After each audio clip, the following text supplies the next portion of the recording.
Hello and welcome to Issues of the Moment. Nature does not negotiate. It does not wait for committee meetings, and it does not respect national borders.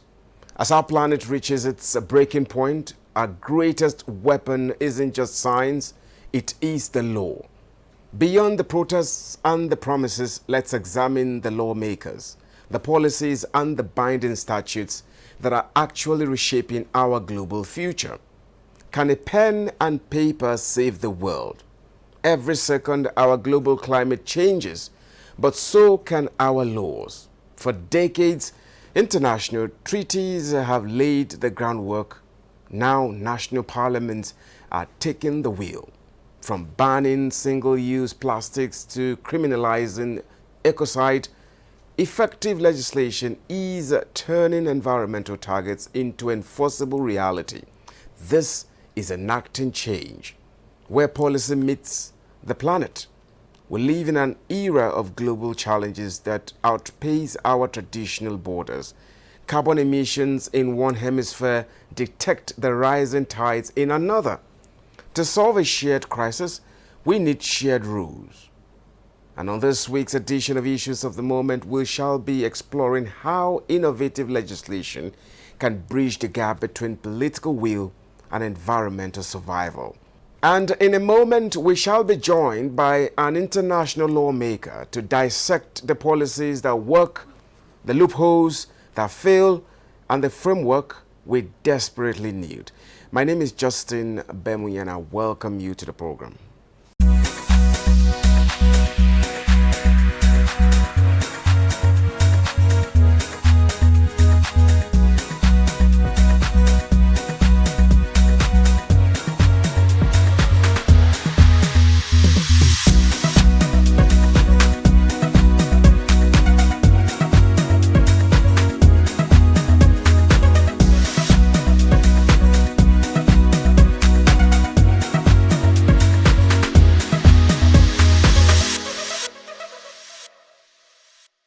Hello, and thank you so much for joining us on the program Issues of the Moment. Today our focus is on tackling global environmental challenges through effective legislation.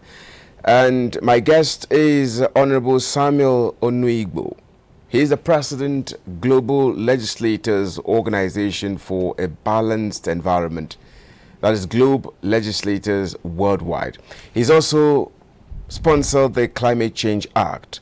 And we're so fortunate to have him with us in the studio today. Thank you so much, Honorable, for finding out time to come on this program.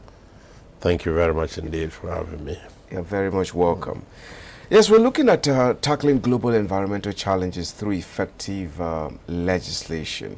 To start with, let's see how bad our environmental challenges. Are we at risk of survival as a people?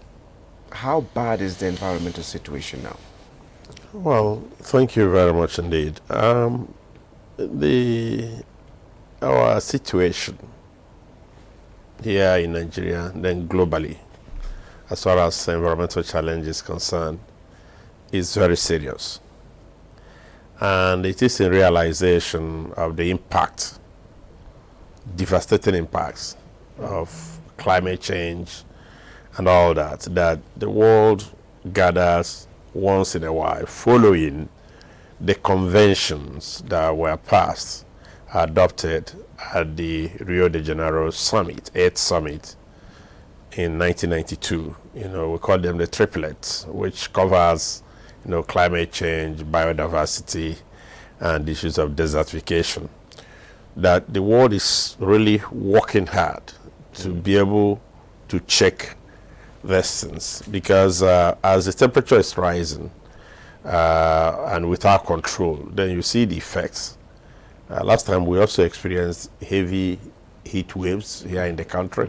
Of course, you are aware of what it's doing in Europe and America, the wildfires that are coming, the rate at which desertification is racing down, on the northern parts of the country. That has made it very, very, very important for us to have, the National Great Green Wall. It is all to tackle these challenges coming. Excuse me. Sorry.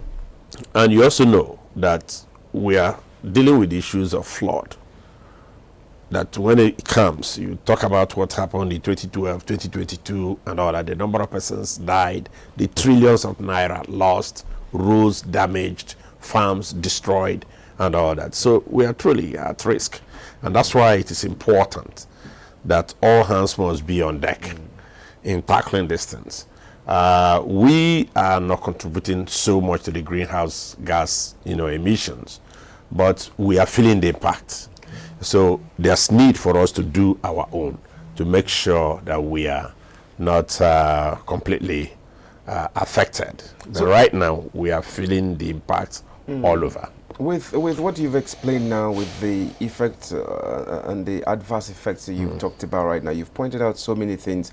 So, as it is, what are the most urgent global environmental challenges today that you think legislation must address first? Well, first, to talk about the most challenges that we have environmentally, they are diverse and massive. I just spoke about the heat waves, I spoke about flood, but the critical source of all this confusion is the emissions that mainly the industrialized countries are, putting in the atmosphere, and of course, it's borderless. So the impact we feel, and if you're talking about laws alone don't take care of this, but we need laws as a guide, for us to be able to tackle them, to know maybe you set a target, as we did in the Paris Agreement that was adopted during COP21 in Paris, to say, okay, we want to limit the greenhouse gas emissions, limit it to something no more than, to let it be below 2 degrees Celsius. And the reason why that is done, and then why we pursue to see if we can get it down to 1.5 degrees Celsius, pre-industrial level, right? The reason why we're doing that is because the world has seen, you see how much pollution that is in the air, and you can see the impact all over. Even though we are aware that there are people who are trying to deny that these things are not happening, but we are living with the effect all around the world. So legislations alone cannot solve it. It's commitment. People fulfilling what they're supposed to do in terms of actions to be taken. These are the things, but we need legislation as a guide. Yeah, this commitment you're talking about, let's come back to Nigeria as it were today. Nigeria has a climate change act that you sponsored. And let's know how this law is being effectively implemented, or is it just on paper? No, that's why I said that you need a law as a guide to provide the guardrails for implementers.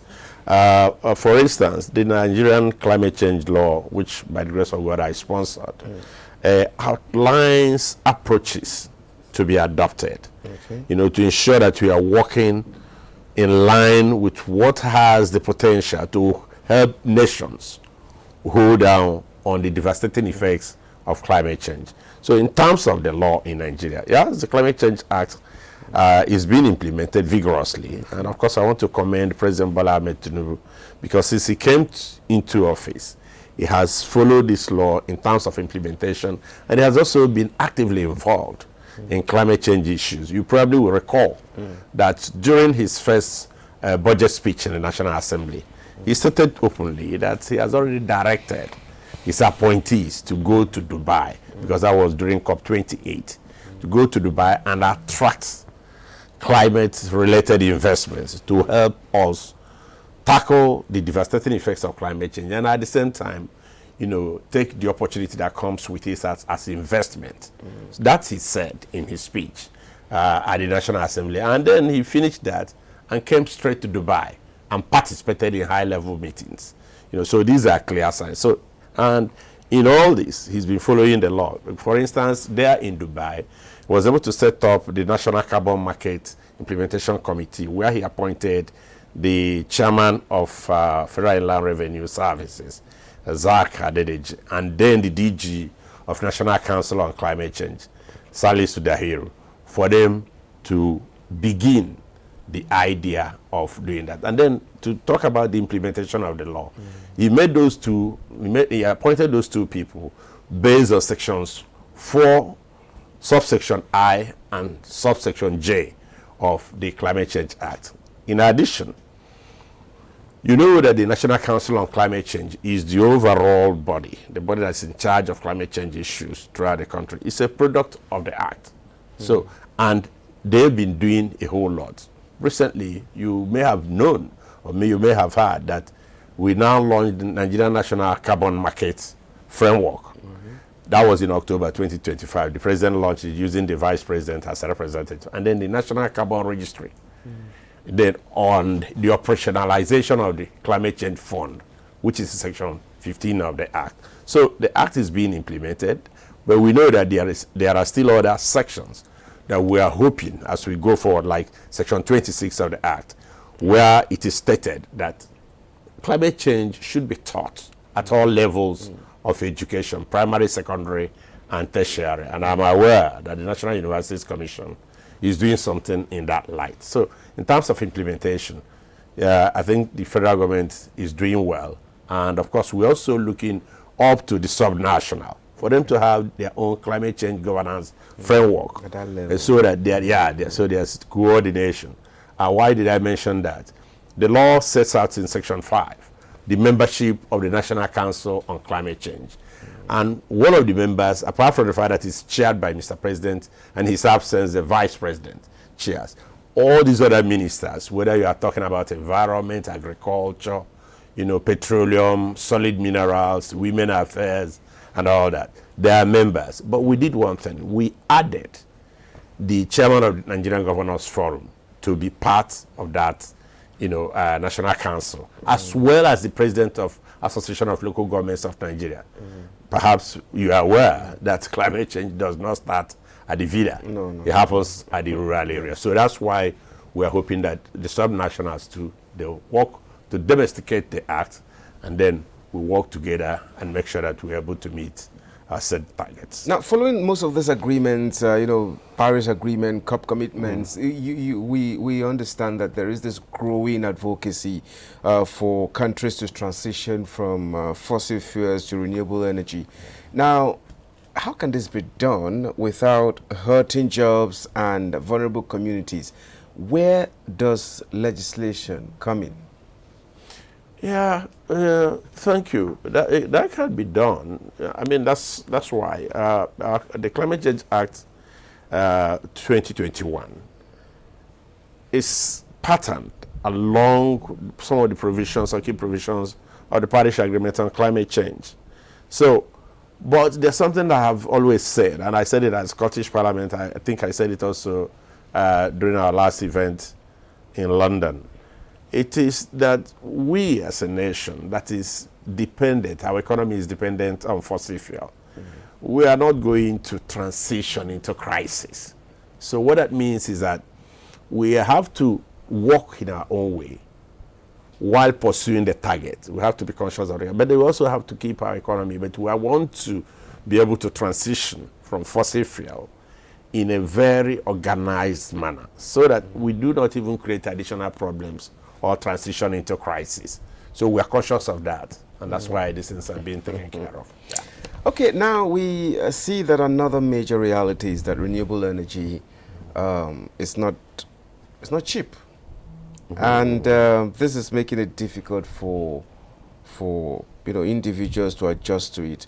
And how do we strike this balance? Does Nigeria have the policy and the investment environment needed to attract manufacturers, or maybe renewable energy equipment, or what specific policies, incentives or infrastructure would need to change to make local manufacturing commercially viable? Well, that's a big question, actually. That's multiple questions in one. Yeah, on your remark that renewable energy is not cheap, maybe you're talking about the inverters and, solar panel and all that. But I think we have to put it in proper perspective. The prices are coming down globally because so many countries have taken a different direction.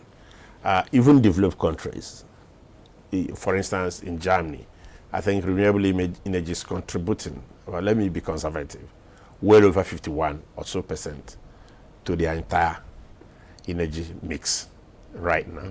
Then a country like Uruguay has attained well over 90 something in terms of what they are using renewable energy. Why are they doing that? As they're doing that, the unit price of these materials has been dropping steadily, whether you are talking of what is happening in India or what is happening in Saudi Arabia. So that's why we want an awareness within our own country, so that we take advantage of massive things that we have in terms of mineral resources and all that. Maybe at this point, I should point out that, you know, we have set a good example. Well, let me also mention what Mr. President said in the op-ed that, you know, he published in CNN after COP28, looking at Nigeria, you know, becoming a green manufacturing hub for Africa.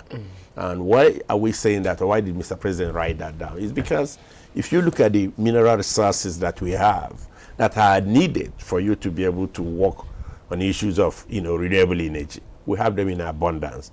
But we are hoping that as we go forward, we not be in a position to, you know, benefit from the value chain of your okay, say for instance, Nasarawa State, they have two major lithium processing plants that were commissioned under this administration. One cost about $500 million. I think that one they call Avata. And then the one for new energy, which was commissioned about 2nd of July this year, also by Mr. President, represented by the Vice President. That one is about 250. But both of them put together is processing about 10,000 metric tons per day of lithium right now.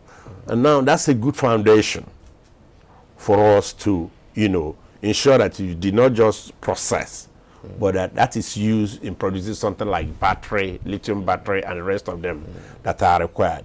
We also have a massive plant in Zamfara that has been commissioned.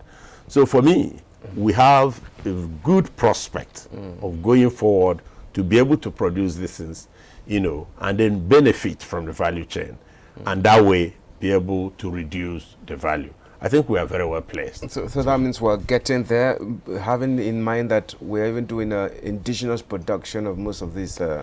It's a good step to start with, and then you realize that when we're talking about lithium, you know, availability of it, it cuts across a number of states. You know, you have, apart from Nasarawa, where Mr. President has, in form of deliberate policy, has said, okay, we should have an evergreen city, you know, which is managed by Infracorp. We also know that we have lithium in Niger. Maybe recently you heard what happened in Kaduna, you know, where they discovered a polymetallic province.